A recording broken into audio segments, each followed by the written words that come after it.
Constitution Day gives us the opportunity to commemorate the signing of the United States Constitution. But first, let us remember the famous words of the Declaration of Independence. If you wish, you may recite along with me.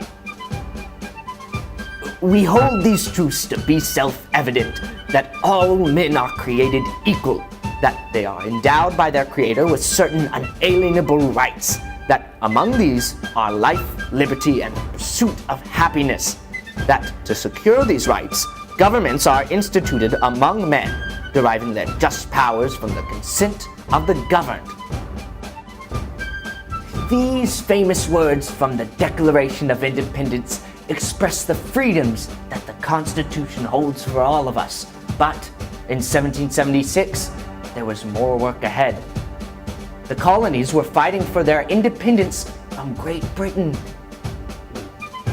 Did you know that out of all the founding fathers, I had the unique privilege of signing the Declaration of Independence, the Constitution, and the Treaty of Paris that ended the American Revolution? Not that I want to brag. But now back to the Constitution. So, what is the Constitution, you may ask? The Constitution is the highest law of the land. The law is a set of rules that we live by. The Constitution organizes our system of government. The Constitution protects important rights. How did it all begin? How did the Constitution become the law of the land? Well, the Constitution was written in 1787. Yes, it's over 200 years old. I remember it like it was yesterday. During the American Revolution, the Articles of Confederation were written. The Articles of Confederation acted as our first system of government, but it lasted only a short time.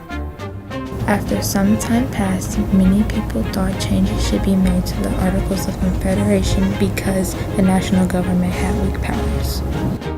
So, in the summer of 1787, the 13 states and delegates, or people to represent them to Philadelphia, the delegates met to revise or change the Articles of Confederation. Some of the most famous delegates to the Constitutional Convention include George Washington, James Madison, and of course, Benjamin Franklin. Looking back, it was a grand time. I was 81 when I attended the Constitutional Convention in Philadelphia, but I didn't look a day over 80. Hard to believe I still had it in me. Instead of revising the Articles of Confederation, the delegates designed a new plan for our government that became the United States Constitution. We now call the meeting in Philadelphia the Constitutional Convention. After much discussion, debate, and compromise, the United States Constitution was signed by the delegates at the end of the convention on September 17, 1787. Before the Constitution could become the law of the land, the states had to approve it. It took some time, but all the states did approve the United States Constitution. After the convention was over, a lady approached me and asked, "Well, doctor, what have we got? A republic or a monarchy?" And with no hesitation, I responded, "A republic, if you can keep it." The U.S. government has three parts, or branches: the legislative, the executive, and the judicial. Each branch plays its own role in how laws are made and used. The legislative branch of the government is led by the Congress. Congress makes laws. There are two parts of the Congress: the Senate and the House of Representatives. The executive branch of our government is led by the President. The President sees that laws are carried out and represents our country around the world. The judicial branch of our government includes the Supreme Court. There are 9 justices in the Supreme Court. This court decides what the law means when there are questions. The Constitution organizes our government, but there's much more that makes it unique. So, what is unique about our Constitution?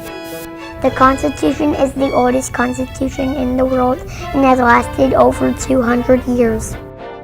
When the Constitution was written, the delegates added a way to make changes. These changes are called amendments.